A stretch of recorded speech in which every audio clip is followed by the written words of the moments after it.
Hello friends, welcome to Vinay maths YouTube channel.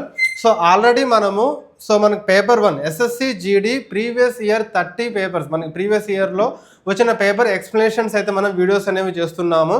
Previous వీడియోలో already మనకి 4th February second షిఫ్ట్లో వచ్చిన రీజనింగ్ క్వశ్చన్స్ ఏదైతే ఉంటాయో వాటన్నిటి ఎక్స్ప్లెనేషన్ అనేది ఇచ్చాము. ఒకవేళ కనుక మీరు అది చూడకుంటే వెంటనే ఛానల్లోకి వెళ్ళి ఆ వీడియో అనేది చూడండి. ఈ వీడియోలో ఏంటిది అంటే అదే రోజు మనకి అదే షిఫ్ట్లో వచ్చిన అర్థమెటిక్ క్వశ్చన్స్ ఏదైతే ఉంటాయో వాటిని ఇందులో అయితే ఈ వీడియోలో అయితే చూద్దాము. ఫస్ట్ క్వశ్చన్ మనకి ఏమంటున్నాడు, the price of petrol increases by 60%. By what person should consumption be reduced such that the expenditure on it's increased by 12% only. ఓకేనా. ఒక ప్రైస్ ఆఫ్ పెట్రోల్ యొక్క ధర 60% పెరిగిందంట. ఓకేనా. దానికి అయ్యే ఖర్చు కేవలం 12% మాత్రమే పెరిగింది. అయితే అతను వినియోగాన్ని ఎంత శాతం తగ్గించాలి అని చెప్పేసి అంటున్నాడు. ఓకేనా. ఇక్కడ మనకి ఏమొస్తుంది, price into quantity equals to ఏంటిది అంటే ఎక్స్పెండిచర్ అవుతుంది. ఓకేనా. మనకి ఇక్కడ దేని గురించి అడుగుతున్నాడు, ఓకేనా, కన్జంప్షన్ గురించి అడుగుతున్నాడు. కన్జంప్షన్ అంటే క్వాంటిటీ అనమాట. క్వాంటిటీ అన్న కన్జంప్షన్ అన్న ఒకటే. ఇప్పుడు మనకి ఇక్కడ కన్జంప్షన్ అంటే క్వాంటిటీ గురించి అడుగుతుంది కాబట్టి క్వాంటిటీ ఈక్వల్స్ టు ఏమవుతుంది, ఎక్స్పెండిచర్ బై ప్రైస్ అనేది అవుతుంది అనమాట. ఓకేనా. Quantity equals to expenditure by price. ఇదే రాసుకోండి, expenditure by price consumption equals to expenditure ఏమంటున్నాడు, ఎక్స్పెండిచర్ అనేది ఎంత పెరిగిందంట, 12% పెరిగిందంట. 12% అంటే మనకి ఏమొస్తుంది, 3/25. ఓకేనా. అంటే మొదటిలో 25 యూనిట్స్ ఉండేది, తర్వాత ఒక 3 యూనిట్స్ పెరిగి 28 యూనిట్స్ అయింది. ఓకేనా. బై నెక్స్ట్ ఆ తర్వాత అండ్ ప్రైస్ ఎంత ఇంక్రీజ్ అయిందంట, 60% ఇంక్రీజ్ అయిందంట. 60% అంటే ఎంత, 3/5. ఓకేనా. ఇంక్రీజ్ అన్నాడు కాబట్టి ప్లస్ అంటే మొదటిలో మనకి 5 యూనిట్స్ ఉండేది కాస్త తర్వాత ఒక 3 యూనిట్స్ పెరిగింది. అంటే ఎన్ని యూనిట్స్ అవుతుంది మనకి, 8 యూనిట్స్ అవుతుంది అనమాట. ఓకేనా. ఈ రెండింటికి రేషియో తీసుకోండి. 5 1s 5 5s 25, 4 2s and 4 7s. ఈ 2 కాస్త ఊతలకు వచ్చింది అనుకోండి, 5 2s 10. 10 యూనిట్స్ ఉండే కన్జంప్షన్ కాస్త 7 యూనిట్స్ చేసుకోవాలి. అంటే ఇక్కడ మనకి ఎంత తగ్గించాలి అంటే 3 యూనిట్స్ తగ్గించాలి. బట్ అది మనకి పర్సంటేజ్లో ఎంత అని చెప్పేసి అంటున్నాడు. 3 అనేది 10లో ఎంత శాతం. 0 0 క్యాన్సిల్ అయితే 3 × 10 ఎంత, 30%. కన్జంప్షన్ అతను ఎంత తగ్గించుకోవాలి అంటే 30% తగ్గించుకోవాలి. ఓకేనా. ఇప్పుడు దీన్ని మీరు జస్ట్ ఇది ఒక్క స్టెప్ యూజ్ చేసి డైరెక్ట్గా చేసేయచ్చు అనమాట. ఓకేనా. క్వశ్చన్ అనమాట. ఇక్కడ ఏంటంటే నితిన్ అనే ఒక పర్సన్ దగ్గర 1617 రూపాయలు ఉన్నాయి. ఈ అమౌంట్ని తన ఇద్దరు కొడుకులకి డివైడ్ చేసి ఇచ్చిండు. ఎంతెంత డివైడ్ చేసి ఇచ్చిండు అనేది తెలియదు. అందులో ప్రవీణ్కి కొంత ఇచ్చాడు, రిషికి కొంత ఇచ్చాడు. వీళ్ళిద్దరూ తీసుకెళ్ళి ఆ అమౌంట్ని కాంపౌండ్ ఇంట్రెస్ట్కి, ఓకేనా, కాంపౌండ్ ఇంట్రెస్ట్కి 10% రేట్ ఆఫ్ ఇంట్రెస్ట్ చొప్పున, ఓకేనా, 10% వడ్డీ రేటు తోటి వాళ్ళు ఇన్వెస్ట్ చేశారనమాట. ఓకేనా.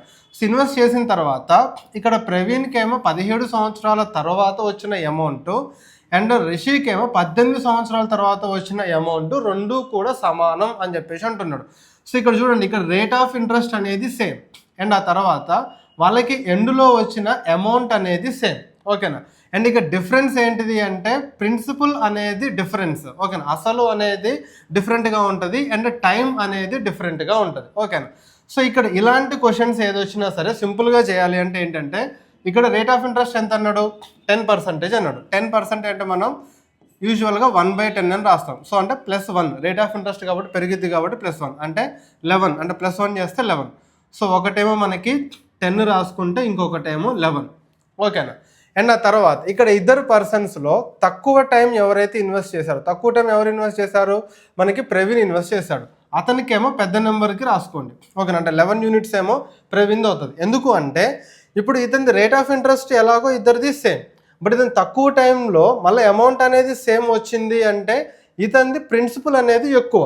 అందుకే ఇతనికి సేమ్ మన 17 సంవత్సరాల్లో ఎంతైతే వచ్చిందో ఇతనికి 18 సంవత్సరాలు ఉన్నా సరే అమౌంట్ అనేది అంతే వచ్చింది అనమాట. ఓకేనా.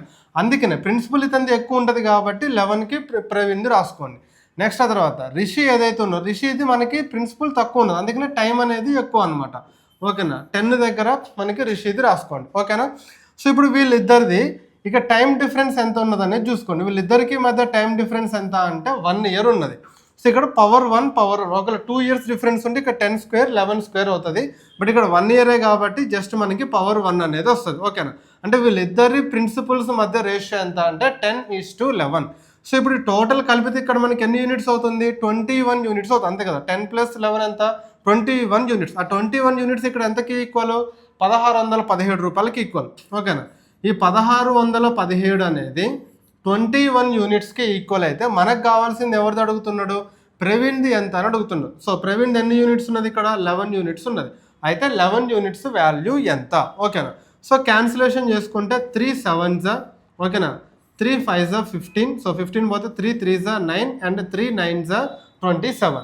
అయిన తర్వాత 7 1s 7 7s 49 అండ్ ఆ తర్వాత మళ్ళీ మనకి 4 మిగులుతుంది, 7 7s 49. సో 77 × 11. సో చేసామనుకోండి ఎంత వస్తుంది మనకి, 847 వస్తుంది. So option 3 is the correct answer. Next question చూడండి, ఇది మనకి ప్యూర్ మ్యాథ్స్ నుంచి వచ్చిన క్వశ్చన్ అనమాట. A shopkeeper has 1 spherical laddu of radius 7 centimeters with the same material. How many laddus of radius 3.5 centimeters can be made అని చెప్పేసి అంటున్నాడు. ఓకేనా, సో ఇక్కడ ఒక షాప్ యజమాని దగ్గర 7 గోళాకారంలో ఉన్న 7 సెంటీమీటర్స్ వ్యాసార్థం ఉన్న ఒక గోళాకారపు లడ్డు ఉందంట. సో ఇప్పుడు సేమ్ అదే లడ్డూతోటి 3.5 సెంటీమీటర్స్ వ్యాసార్థం కలిగిన లడ్డూలు ఎన్ని తయారు చేయొచ్చు అని చెప్పేసి అంటున్నాడు. ఓకేనా, సో ఇప్పుడు మనకి ఇక్కడ వాల్యూమ్ అన్నట్లే కదా అది. సో వాల్యూమ్కి ఫార్ములా ఏంటిది మనకి, సో 4/3 πr³. ఓకేనా, సో ఇప్పుడు మనకి 4/3 π అనేది రెండింటిలో ఎలాగో సమానంగానే ఉంటుంది. ఓకేనా, సో ఇప్పుడు మనకి ఫస్ట్ అనుకోండి 4/3, దీని వాల్యూమ్ అంతా మొత్తం ఏమవుతుంది అంటే 4/3 π × r³. ఓకేనా, r అంటే మనకి ఇక్కడ ఎంత ఉన్నది, 7 ఉన్నది. సో కాబట్టి 7³ బై సేమ్ ఇక్కడ కూడా మళ్ళీ మనకి చిన్నదాన్ని ఏమవుతుంది 4/3 π. ఇక్కడ మనకి రేడియస్ ఎంత ఇచ్చిండు, 3.5 ఇచ్చిండు, 3.5/³. సో ఇది ఎలాగో మనకి క్యాన్సిల్ అయిపోతుంది అనమాట. ఇక్కడ 7³ ఉంటుంది, ఇక్కడ 3.5³ ఉంటుంది. సో ఇక్కడ 3.5 1s 3.5 2s అంటే మనకి ఇక్కడ 2³ అంటే ఎంత మనకి 8. సో ఇక్కడ దీని నుంచి ఎన్ని లడ్డూస్ వస్తాయంటే 3.5 రేడియస్ ఉన్నవి 8 లడ్డూస్ అనేవి తయారు చేయొచ్చు అనమాట. ఓకేనా, సో దీన్ని మీరు ఇక్కడ రాసుకోవాల్సిన పని లేదు నాన్న, డైరెక్ట్గా r³/r³ రాసుకుంటే సరిపోతుంది. 7³/3.5³ రాసుకున్నా మీకు డైరెక్ట్ ఆన్సర్ అనేది వస్తుంది అనమాట. ఓకే, అండ్ నెక్స్ట్ ఏమంటున్నాడు, సో ఇక్కడ ఈ ఈక్వేషన్ని సాల్వ్ చేయండి అని చెప్పేసి అంటున్నాడు. ఓకేనా, సో ఇక్కడ 5 1s 5 2s 10. సో ఇక్కడ 2 3s 6. సో 16 + 2 - 6. 16 + 2 ఎంత మనకి 18. 18లో నుంచి 6 పోతే ఎంత వస్తుంది మనకి, ఇంకా 12 వస్తుంది. So option 1 correct answer. So next question చూడండి, మనకి ట్రైన్స్ టాపిక్ నుంచి వచ్చింది. సో ఇక్కడ 2 trains are moving opposite direction. రెండు కూడా మనకి ఆపోజిట్ డైరెక్షన్లో మూవ్ అవుతున్నాయి అంట. at speeds of 60 km/h and 110 km/h. ఒకటేమో 60 కిలోమీటర్ల వేగంతో, ఇంకోటేమో 110 గంటకి 110 కిలోమీటర్ల వేగంతో ప్రయాణిస్తుంది అంట. అందులో ఒక ట్రైన్ యొక్క లెంత్ 360 మీటర్స్, ఇంకొక ట్రైన్ ఎంతో తెలియదు.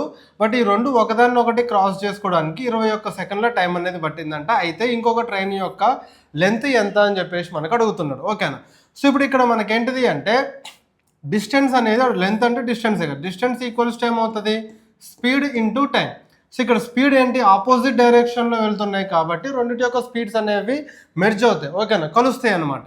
సో దీనిది 60, దీనిదేమో 110. 60 + 110 ఏమవుతుంది 170 అవుతుంది. ఓకేనా, నెక్స్ట్ ఆ తర్వాత టైం. బట్ ఇక్కడ స్పీడ్ అనేది km/h ఉంది, ఇక్కడ టైమర్ సెకండ్స్లో ఉంది.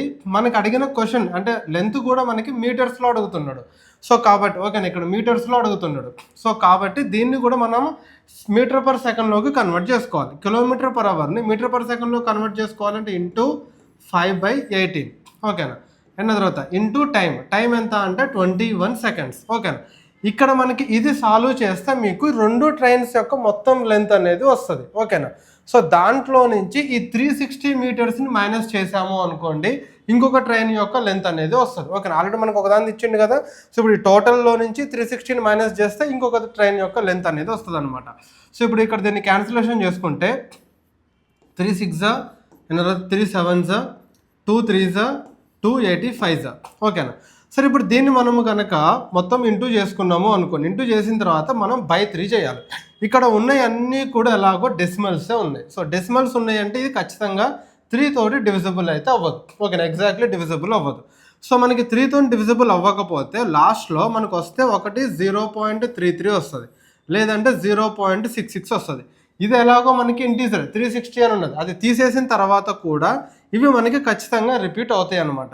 సో ఇక్కడ ఆప్షన్స్లో చూసుకుంటే అట్లా 0.66 అనేది ఓన్లీ ఆప్షన్ 1కి మాత్రమే ఉన్నది కాబట్టి ఇదే కరెక్ట్ ఆన్సర్. సో ఇది మొత్తం చూసుకొని వచ్చిన తర్వాత మళ్ళీ దాన్ని 360లో నుంచి మైనస్ చేసేదానికంటే డైరెక్ట్గా మీరు ఇక్కడ ఇలా చెప్పవచ్చు అనమాట. Okay, and next question, A fort had a provisions of food for 150 men for 85 days. Okay, ఒక ఫోర్ట్లో సో 150 మందికి 85 రోజులకి సరిపడిన ఆహారం అనేది ఉన్నదంట. అండ్ ఆఫ్టర్ 15 days అంటే ఒక 15 రోజుల తర్వాత సో మొత్తం ఫుడ్ ఎంత అంటే 150 మందికి 85 రోజులకి సరిపడా అంట. ఓకేనా, అండ్ ఆఫ్టర్ 15 days అందులో ఒక 15 రోజులు అయిపోయింది అంటే ఇంకెన్ని రోజులకు ఉంటుంది వాళ్ళకి. సో 150 మెంబర్స్కి మనకెంత, ఇంకొక 15 తీసేసినాం అనుకోండి 70 డేస్కి సరిపడా ఉంటుంది. ఓకేనా, సో 150 మెంబర్స్కి ఇంకా 70 డేస్కి సరిపడా ఫుడ్ అనేది ఉంటుంది, ఎందుకంటే ఆల్రెడీ ఒక 15 days అయిపోయింది కాబట్టి. అండ్ నెక్స్ట్ ఏమంటున్నాడు, 25 men లెఫ్ట్ అండ్ అందులో కూడా ఒక 25 మంది వెళ్ళిపోయారంట. ఓకేనా, టోటల్ మనకి ఎంతమంది ఉన్నది 150 మంది. 150 మందిలో 25 పోయారు అనుకోండి, ఇంకెంతమంది ఉంటారు 125 మంది ఉంటారు. ఓకేనా, సో ఇప్పుడు దీన్ని సాల్వ్ చేస్తే మీకు వచ్చేదే ఆన్సర్. ఓకేనా, 150 మందికి 70 రోజులు సరిపడే ఫుడ్ 125 మందికి ఎన్ని రోజులకు వస్తుంది ఇదనమాట. సో 25 5s 25 6s ఓకేనా, 5 1s 5 14s 14 6 ఎంత మనకి 84. ఓకేనా, so option A is the correct answer. Okay, and next question, A customer could not decide between a discount of 40%, 2 successive discounts of 25% and 15%. ఓకేనా, సో అయితే ఆ రెండింటికి మధ్య డిఫరెన్స్ ఎంత అని చెప్పేసి అడుగుతున్నాడు. ఓకేనా, so 40% of straight discount single discount. ఓకేనా, దానికి 25 and 15% ఆఫ్ సక్సెసివ్ డిస్కౌంట్స్కి. ఓకేనా, సో ఇక్కడ మనము దీన్ని ఫార్ములా బేస్లో రాసుకోవచ్చు. సో రాసుకుంటే మనకి ఏమొస్తుంది మైనస్, ఎందుకంటే డిస్కౌంట్ కాబట్టి -25% మైనస్ 15% అవుతుంది. ఓకేనా, సో అంటే ఇప్పుడు మనకి ఇదేంటిది అంటే x plus y plus r minus x into y by 100. So ఇది మనకి ఫార్ములా సక్సెసివ్ డిస్కౌంట్ అంటే మనం సక్సెసివ్ పర్సంటేజ్కి ఫైండ్ చేయడానికి. ఓకేనా, సో ఇక్కడ x ప్లేస్లో 25 y ప్లేస్లో 15 ఉన్నది. ఓకేనా, సో మైనస్ ఇంటూ మైనస్ ఏమవుతుంది ప్లస్ అవుతుంది. ఓకేనా, మైనస్ ఇంటూ మైనస్ ప్లస్ అవుతుంది. సో ఇక్కడ ఎంత వస్తుంది 25 ఇంటూ 15 బై 100.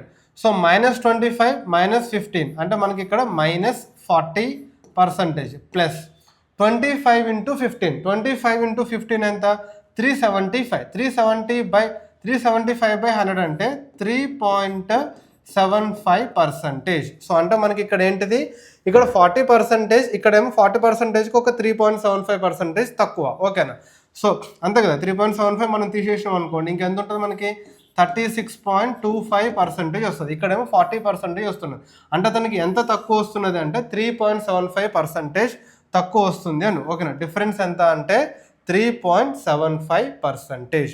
ఓకే, సో దీనికి మీరు ఇదంతా చేయకుండా ఒకవేళ ఈ రెండింటిని కలిపితే అది ఇక్కడ సింగిల్ డిస్కౌంట్కి కనుక ఈక్వల్ కనుక ఉన్నది అని అనుకోండి, అప్పుడు మీ ఆన్సర్ ఏమవుతుంది అంటే ఈ రెండింటిని ఇంటూ చేయండి, ఇంటూ చేసి బై 100 చేయండి. 25 ఇంటూ 15 ఎంత 375. ఓకేనా, సో 375 బై 100 చేస్తే ఏమొస్తుంది 3.75 వస్తుంది. సో అలా మీరు డైరెక్ట్గా ఆప్షన్ బి క్లిక్ చేయొచ్చు అనమాట. ఓకే, సో నెక్స్ట్ చూడండి, ఇక్కడ ఈక్వేషన్ని సాల్వ్ చేయండి అని చెప్పేసి అంటుండు, ఈ సమీకరణాన్ని లెక్కించండి అని చెప్పేసి. ఓకేనా, సో ఇక్కడ మనకి -9 minus of -60 divide by -2 minus cancel అయితే 12 1s 12 5s 60 వస్తుంది. ఇక్కడ ఎలాగో మైనస్ ఉన్నది కాబట్టి మళ్ళీ ఇక్కడ -5, ఇక్కడ ఎంత అంటే -9. ఓకేనా, సో ఇక్కడ 9 3s ఎంత మనకి 27. ఓకేనా, సో ప్లస్ ఇంటూ మైనస్ మళ్ళీ మనకి మైనస్ అవుతుంది -27. సో 9 + 5 ఎంత 14. ఓకేనా, 14 ప్లస్ 27 ఎంత 41. సో మైనస్ కాబట్టి -41. మైనస్ల దగ్గర కొంచెం చూసుకోండి, వాటి దగ్గర చాలామంది కన్ఫ్యూజ్ అయ్యి రాంగ్ ఆన్సర్ పెట్టే ఛాన్సెస్ ఉంటాయి అనమాట. ఓకేనా. నెక్స్ట్ ఏమంటారు, a candidate scores 25% marks and fails by 68 marks while another candidate who scores 50% marks and get 42 marks more than the minimum required marks to pass the examination. Find the maximum marks of the examination. So అయితే maximum marks ఎంత అని చెప్పేసి అడుగుతాను. ఇలాంటి questions అన్నింటికి కూడా మీరు సింపుల్గా ఏం చేస్తారు అంటే, ఈ పర్సంటేజెస్ ఏదైతే ఇస్తారో ఈ పర్సంటేజెస్కి మధ్య డిఫరెన్స్ అనేది చూసుకోండి. ఇక్కడ 25%, ఇక్కడ 50%, రెండింటికి మధ్య డిఫరెన్స్ ఎంత 25%. ఓకేనా. ఈక్వల్స్ టు ఇక్కడ ఇతనికేమో 68 మార్కులు తక్కువ వచ్చినాయి, ఇక్కడేమో ఇక్కడ 42 మార్క్స్ ఎక్కువ వచ్చినాయి. ఓకేనా. సో ఇది మైనస్, ఇదేమో ప్లస్. ఓకేనా. రెండింటికి మధ్య డిఫరెన్స్ ఏమవుతుంది 110. లేదు అంటే రెండింటిని ప్లస్ చేసేయండి. 68 + 42 ఎంత 110. సో అంటే ఇప్పుడు ఈ ఎగ్జామ్లో 25% ఈక్వల్స్ టు 110. మనకేం అడుగుతున్నాడు మ్యాక్సిమం మార్క్స్. మ్యాక్సిమం మార్క్స్ అంటే 100% అడుగుతున్నాడు అనమాట. సో 25ని ఇంటూ 4 చేస్తే 100 అవుతుంది. ఇక్కడ కూడా 110 ఇంటూ 4 చేసినాం అనుకోండి 440 అవుతుంది. సో కాబట్టి మ్యాక్సిమం మార్క్స్ ఎంత ఆప్షన్ సి 440. ఓకేనా. నెక్స్ట్ క్వశ్చన్ చూడండి. Rachin travels a distance of 60 kilometres per hour for 2 hours, 80 kilometres at 40 kilometres per hour. Find the average speed of Rachin. ఓకేనా. సో రచిన్ అనే పర్సన్ ఫస్ట్ 2 గంటలేమో 60 కిలోమీటర్స్ పర్ అవర్ స్పీడ్తో వెళ్ళిండంట, తర్వాత 80 కిలోమీటర్లను 40 kilometre per hour స్పీడ్తో వెళ్ళిండంట. అయితే అతని యావరేజ్ స్పీడ్ ఎంత అంటున్నాడు. యావరేజ్ స్పీడ్ ఈక్వల్స్ టు ఏమవుతుంది total distance by total time. ఓకేనా. సో ఇది మనకి యావరేజ్ స్పీడ్కి ఫార్ములా. సో ఇక టోటల్ డిస్టెన్స్ ఎంత అంటే first 60 kilometres per hour speed తోటి 2 గంటలు వెళ్ళిండు అంటే గంటకు 2 గంటలకు ఎన్ని కిలోమీటర్లు అవుతుంది 120 కిలోమీటర్లు అవుతుంది. తర్వాత ఎన్ని కిలోమీటర్లు వెళ్ళిండు 80 కిలోమీటర్లు వెళ్ళిండు బై ఇక్కడ ఎన్ని గంటలు 2 hours ప్లస్ ఇక్కడ ఎన్ని గంటలు గంటకి 40 కిలోమీటర్లు వెళ్తే 80 కిలోమీటర్లు వెళ్ళడానికి ఇక్కడ 2 hours పడుతుంది. 120 + 80 ఎంత అంటే 200 బై 2 + 2 ఎంత అంటే 4. 4 1s 4 5s 0కి 0. ఓకేనా. సో 50 కిలోమీటర్స్ పర్ అవర్ అతని average speed. So option B is the correct answer. ఓకేనా. బట్ దీనికి మీరు ఇంత ఈ ప్లస్ రాసుకునేది అంతా కూడా చేయొద్దు. జస్ట్ ఇక్కడ 60 × 2 120. 120 + 80 ఎంత అంటే 200. ఇక్కడ 2 hours అండ్ ఇక్కడ 2 hours. 2 + 2 4. 200/4 చేస్తే డైరెక్ట్ 50 అనమాట. దీన్ని మీరు వితౌట్ పెన్ అండ్ పేపర్ డైరెక్ట్గా చెప్పవచ్చు. ఓకే. నెక్స్ట్ చూడండి. Rajeshwar can do a piece of work in 12 days, Vikram 6 days, Tiger 15 days. ఓకేనా. సో ఇప్పుడు వీళ్ళు రాజేశ్వర్ ఏమో 12 రోజుల్లో చేస్తారంట ఒక పని, విక్రమ్ ఏమో 6 రోజుల్లో చేస్తారంట. అదే పని టైగర్ ఏమో 15 రోజుల్లో పూర్తి చేస్తారంట. They all start the work together. వాళ్ళందరూ కలిసి వర్క్ని స్టార్ట్ చేశారు. సో కాబట్టి ఫస్ట్ అయితే ఇది రాసుకోండి. రాజేష్ ఎన్ని రోజులు 12 రోజులు అండ్ విక్రమ్ ఎన్ని రోజులు 6 days అండ్ టైగర్ ఎన్ని రోజులు 15 days. సో ఇప్పుడు మనకి ఇక్కడ టోటల్ వర్క్ కావాలి అంటే దీనికి ఎల్సిఎం తీసుకుంటాం. 12కి 6కి 15కి ఎల్సిఎం ఏమవుతుంది 60 అవుతుంది. 12 5s 6 10s 15 4s. ఇది వాళ్ళ ఎఫిషియన్సీ అనమాట. సో రాజు రోజుకి 5 యూనిట్స్ ఆఫ్ వర్క్ చేస్తే సో ఇక్కడ విక్రమ్ 10, టైగర్ ఏమో 4 యూనిట్స్ ఆఫ్ వర్క్ అనేది చేస్తారనమాట. And they all start the work together. So వీళ్ళందరూ కలిసి వర్క్ను స్టార్ట్ చేశారు. ఓకేనా. ముగ్గురు కలిసి వర్క్ను స్టార్ట్ చేశారు. ఎన్ని రోజులు చేశారు but Rajeshwar leaves after 2 days. So వాళ్ళందరూ కలిసి స్టార్ట్ చేసిన 2 రోజులకి రాజేశ్వర్ వెళ్ళిపోయింది. అంటే వీళ్ళందరూ కలిసి 2 రోజులు కలిసి చేస్తారనే కదా. వీళ్ళు 2 రోజుల్లో ఎంత పని చేస్తారు డైలీ వీళ్ళు ముగ్గురు కలిసి 10 + 5 15, 15 + 4 19 యూనిట్స్ ఆఫ్ వర్క్ చేస్తారు. సో రోజుకి 90 యూనిట్స్ చొప్పున 2 రోజులు చేశారు కాబట్టి మొత్తం 38 యూనిట్స్ ఆఫ్ వర్క్. మొత్తం 60 యూనిట్స్లో 38 యూనిట్స్ ఆఫ్ వర్క్ అనేది ఇక్కడ కంప్లీట్ అయిపోతుంది. సో ఇక రాజీవ్ పోయిండు అంటే ఇంకా విక్రమ్ అండ్ టైగర్ ఉంటారు. ఓకేనా. అండ్ ఆ తర్వాత ఏమంటున్నాడు Vikram leaves 3 days before the work is completed. ఓకేనా. అంటే వర్క్ 3 రోజుల్లో అయిపోతుంది అనగా విక్రమ్ కూడా వెళ్ళిపోయిందంట. అంటే లాస్ట్ 3 days ఎవరు ఉన్నారు ఓన్లీ టైగర్ మాత్రమే ఉన్నాడు. ఎన్ని రోజులు అంటే 3 days అనమాట. టైగర్ రోజుకి ఎన్ని యూనిట్స్ ఆఫ్ వర్క్ చేస్తాడు 4 యూనిట్స్. అలా మనకి 3 days చేశాడు కాబట్టి 4 3s 12. ఇక్కడ 38 ప్లస్ ఇక్కడ 12, మనకి మొత్తం 50 యూనిట్స్ ఆఫ్ వర్క్ అనేది కంప్లీట్ అయిపోయింది. ఇంకా రిమైనింగ్ వర్క్ ఎంత ఉంటుంది, 10 యూనిట్స్ ఉంటుంది. ఈ 10 యూనిట్స్ని విక్రమ్ ప్లస్ ఇద్దరు కలిసి చేస్తారు. వీళ్ళిద్దరూ కలిసి రోజుకి ఎన్ని యూనిట్స్ ఆఫ్ వర్క్ చేస్తారు, 14 అనమాట. అంటే మనకి బై 14. సో ఇక్కడ మనకి 2 5s 2 7s, అంటే వీళ్ళిద్దరూ కలిసి 5/7 డేస్ వర్క్లో ఉన్నారనమాట. మనకేమంటున్నాడు, in how many days is the work completed. ఇక్కడ ఒక 2 రోజులు, ఇక్కడ 3 రోజులు, 5, ఇక్కడ ఒక 5/7. So 5/7 days. ఓకేనా, 5/7 days. So option B is the correct answer. Next చూడండి, a shopkeeper bought an article for 520. ఓకేనా, సో ఇప్పుడు మనకు ఒక దుకాణదారుడు 520 రూపాయలకు ఒక వస్తువుని కొన్నాడంట. At what price should he cell the article to make 10% profit. అతనికి 10% లాభం రావాలి అంటే దాన్ని ఎంతకు అమ్మాలి అంటున్నాడు. ఓకేనా, సో 520కి కొన్నాడు, 10% లాభం. ఓకేనా, అంటే ఇందులో ఒక 10% యాడ్ చేస్తాం. 520లో 10% ఎంత, 1 డిజిట్ తర్వాత పాయింట్ పెట్టుకున్నది 10%, అంటే 52 రూపాయలు. ఓకే, 52 యాడ్ చేయండి. 520కి 52 యాడ్ చేస్తే ఏమొస్తుంది, 572 రూపాయలు అవుతుంది. So option C is the correct answer. డైరెక్ట్గా చెప్పొచ్చినాను, దీనికి ఇదంతా రాయాల్సిన పని లేదు. 520 దానికి 10% ప్రాఫిట్ అన్నాడు. 520లో 10% అంటే 52. 520కి 52 కలిపితే 572, డైరెక్ట్ వచ్చేస్తుంది మీకు answer. Next question, 2 trains each 180 metres long. ఓకేనా, సో 2 ట్రైన్లు ఉన్నాయంట, ఒక్కొక్క దాని యొక్క లెంత్ ఎంత అంటే 180 మీటర్లు.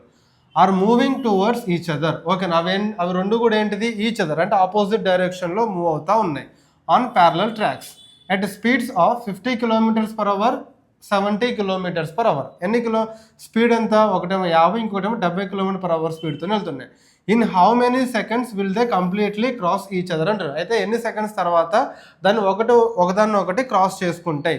ఓకేనా, సో ఇక్కడ మనకి టైం రిలేటెడ్ అడుగుతున్నాడు. సో టైం ఈక్వల్స్ టు ఏమవుతుంది, డిస్టెన్స్ బై స్పీడ్.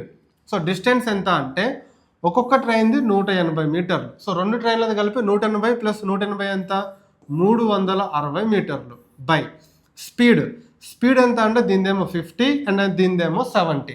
50 + 70 ఎంత, 120 km/h. ఎందుకంటే ఆపోజిట్ డైరెక్షన్లో వస్తున్నాయి కాబట్టి స్పీడ్స్ ప్లస్ అవుతాయి. అదే సేమ్ డైరెక్షన్లో వెళ్తేనేమో స్పీడ్స్ అనేవి మైనస్ అవుతాయి. బట్ ఇక్కడ ఆపోజిట్ డైరెక్షన్ ఉంది కాబట్టి ప్లస్ అంటే 120. బట్ ఇక్కడ మనకి ఆన్సర్ ఏమో సెకండ్స్లో అడుగుతున్నాడు అండ్ మనకి డిస్టెన్స్ ఏమో మీటర్స్లో ఉన్నది కాబట్టి దీన్ని కూడా మీటర్/సెకండ్లోకి కన్వర్ట్ చేసుకుంటాం. దీన్ని మీటర్/సెకండ్లో కన్వర్ట్ చేసుకోవాలంటే ఇంటూ 5/18. ఓకేనా, సో బై 18 కాస్త పైకి వెళ్ళింది అనుకోండి, ఇంటూ 18 అవుతుంది. ఓకేనా, క్యాన్సిలేషన్ చేసుకోండి, 0 0 గెట్ క్యాన్సిల్, 12 1s 12 3s. ఓకేనా, సో 18 3s మనకి ఎంత వస్తుంది, 54 బై 5. 5 1s 5 10s. సో 5 10 పోతే ఇంకా 4 ఉంటుంది, పాయింట్ పెట్టుకున్నాం అనుకోండి, సో మనకి అది 40 అవుతుంది. 5 8s. సో అంటే మనకి ఎన్ని సెకండ్స్ పడుతుంది, 10.8 సెకండ్స్లో దాన్ని ఒకదాన్ని ఒకటి క్రాస్ చేసుకుంటాయి అన్నమాట. ఓకేనా, చలో next question, the average age of 48 students of A class is 22 years. ఓకేనా, ఒక 48 మంది స్టూడెంట్స్ ఉన్నారంట.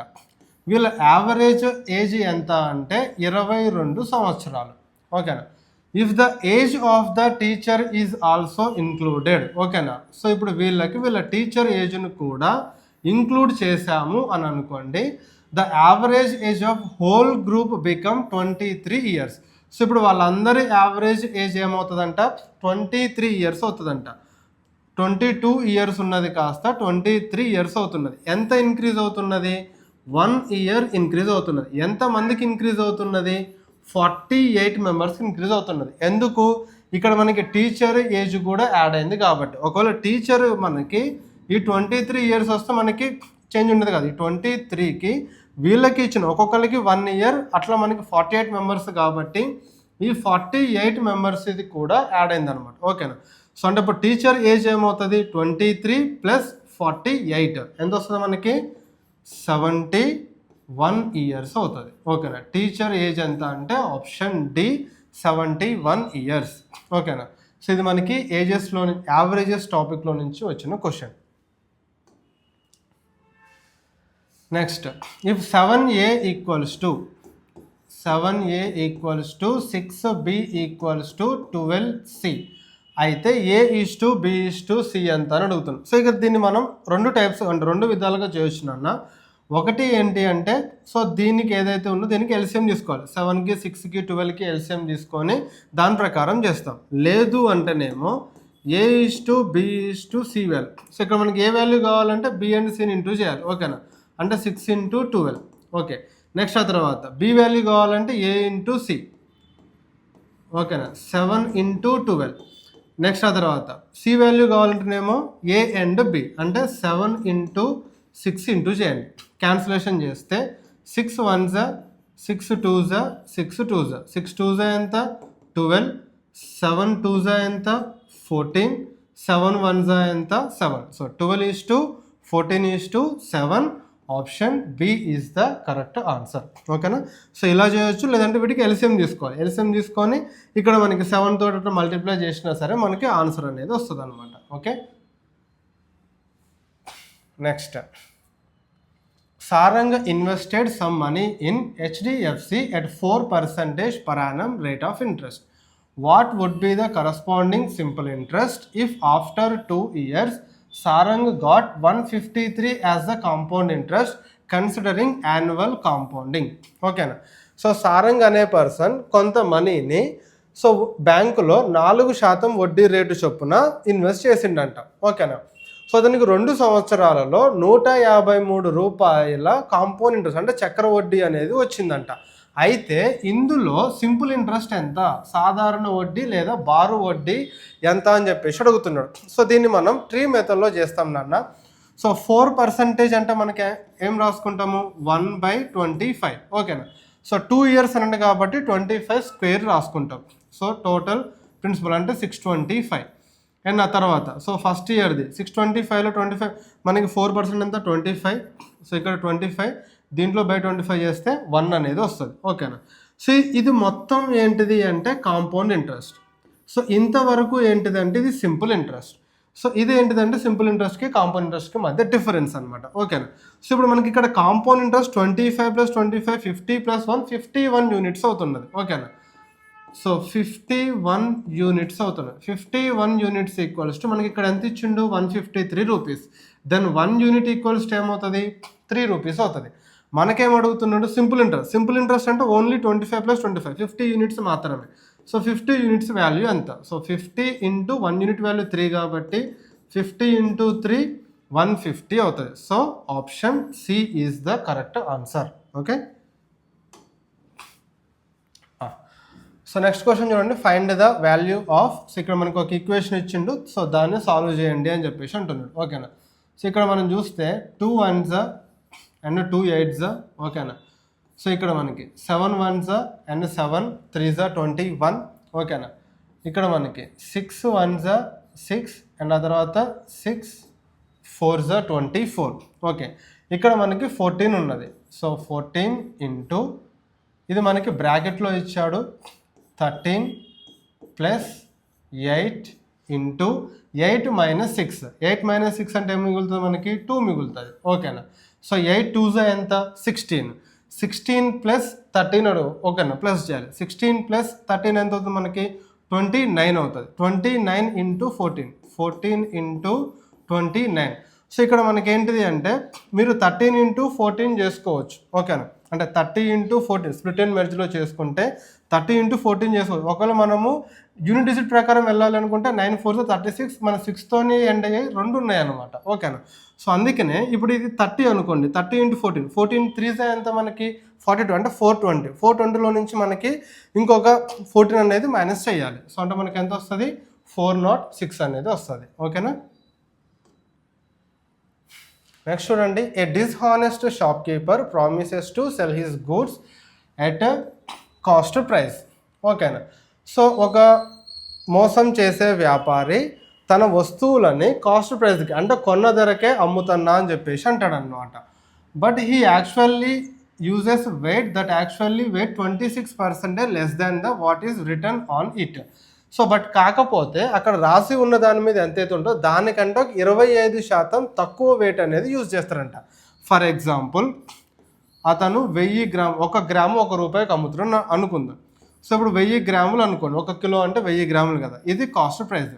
అండ్ సెల్లింగ్ ప్రైస్ కూడా ఏమంటున్నాడు, అదే 1000 రూపాయలకు అమ్ముతా అంటున్నాడు. ఓకేనా. బట్ కాకపోతే అతను 1000 గ్రాములు యూజ్ చేస్తున్నాడా, లేదు, ఒక 26% తక్కువ యూజ్ చేస్తున్నాడు, అంటే 260 తక్కువ యూజ్ చేస్తున్నాడు. ఓకేనా. సో 1000లో 260 పోతే ఇంకా రిమైనింగ్ ఎంత ఉంటుంది, 740 ఉంటుంది. సో 740 రూపీసే అతనికి పడుతున్నది. బట్ అమ్మడం మాత్రం ఎంతకు అమ్ముతున్నాడు, 1000 రూపాయలకు అమ్ముతున్నాడు. అంటే ఇప్పుడు అతనికి ఎంత లాభం వస్తున్నది, 260 రూపాయలు లాభం వస్తున్నది. ఓకేనా. సో ఇది పర్సంటేజ్లో ఎంత అంటున్నాడు. సో 260 అనేది 740లో ఎంత పర్సంటేజ్. ఓకేనా. సో ఇక్కడ 0 0 గెట్ క్యాన్సిల్. ఓకేనా. అండ్ 2తో క్యాన్సిల్ చేసుకుంటే ఇదేమో 2 13s అండ్ ఇక్కడేమో 2 37s. సో 13/37. సో ఒకటి చూడండి, ఇక్కడ మనకి జీరోస్ తోటి ఎండ్ అయింది కాబట్టి ఇక్కడ మీరు ఫ్రాక్షన్స్లో సో ఇక్కడ ఏదైతే 7 4s ఎంత మనకి 28 28 + 5 ఎంత వస్తుంది, 33 వస్తుంది. సో యూనిట్ డిజిట్ అనేది 0 ఎక్కడైతే వస్తుందో అదే మీ ఆన్సర్ అనమాట. ఇక్కడ 3 వస్తుంది. సో కాబట్టి ఇది కాదు. సో 6 7s ఎంత మనకి 42 42 + 6 అంటే 8 వస్తుంది. సో కాబట్టి ఇది కాదు. 7 7s 49 49 + 0 అంటే 9 వస్తుంది. ఇది కాదు. 7 5s 35 35 + 5 చేస్తే 0 వస్తుంది. సో కాబట్టి option D is the correct answer. Okay. Next question చూడండి. Amit invest a sum of 5400 and Gopal invest a sum of 9400 at the same rate of simple interest per annum. At the end of 4 years, Gopal gets 480 rupees more interest than Amit. Then find the rate of interest per annum. So ఇక్కడ ఏమంటున్నాడంటే, so Amit 5400 రూపాయలు invest చేస్తున్నాడు simple ఇంట్రెస్ట్కి. Gopal ఏమో 9400 రూపాయలు invest చేస్తున్నాడు same rate of ఇంట్రెస్ట్కి. ఓకేనా. ఒక 4 సంవత్సరాల తర్వాత గోపాల్కి సో అమిత్ కంటే 480 రూపాయలు ఎక్కువ వచ్చిందంట. ఎందుకు 480 రూపాయలు ఎక్కువ వచ్చింది, ఇతను ఒక 4000 రూపాయలు ఎక్కువ ఇన్వెస్ట్ చేస్తున్నాడు కాబట్టి. ఎంత ఎక్కువ ఇన్వెస్ట్ చేస్తున్నాడు అంటే 4000 రూపాయలు. ఓకేనా. ఎంత ఈ 4000 రూపాయల మీద వచ్చిన ఇంట్రెస్ట్ 480. బట్ ఇది ఎన్ని సంవత్సరాలకి, 4 ఇయర్స్కి. 4 సంవత్సరాలకి 480 అంటే సంవత్సరానికి ఏమవుతుంది, 4 1s 4 120s. ఓకేనా. సంవత్సరానికి 120 రూపాయలు ఎక్కువ వస్తుంది. ఓకేనా. సంవత్సరానికి 120 రూపాయలు అంటే 4000 మీద రూపాయలు వచ్చిన వడ్డీనే కదా 120 రూపాయలు. సో 120 అనేది 4000లో ఎంత పర్సంటేజ్. ఓకే. ఇది క్యాన్సిలేషన్ చేసుకోండి. 2 zeros get cancel, 0 0 get cancel, 4 1s 4 3s ఎంత పర్సంటేజ్, 3% వచ్చింది. సో అక్కడ రేట్ ఆఫ్ ఇంట్రెస్ట్ ఎంత అంటే 3% per annum. Option B is the correct answer. ఓకేనా. సో ఇది మనకి ఈ పేపర్లో వచ్చిన అర్థమెటిక్ సంబంధించిన క్వశ్చన్స్. సో ఆల్రెడీ మనకి రీజనింగ్ సంబంధించిన అన్నీ కూడా అయిపోయినాయి. సో ఇది అర్థమెటిక్ రిలేటెడ్ క్వశ్చన్స్ అనమాట. సో దీంట్లో ఏమైనా డౌట్స్ ఉంటే కింద కామెంట్ సెక్షన్లో అడగండి. మీ సజెషన్స్ ఉన్నా సరే మనకి కామెంట్ సెక్షన్లో చెప్పండి. ఈ వీడియోని మీ ఫ్రెండ్స్లో ఎవరైతే ఎస్ఎస్సి జీడీకి కానీ కాంపిటేటివ్ ఎగ్జామ్స్ కానీ ప్రిపేర్ అవుతున్నారో వాళ్ళందరికీ కూడా షేర్ చేయండి. జై హింద్.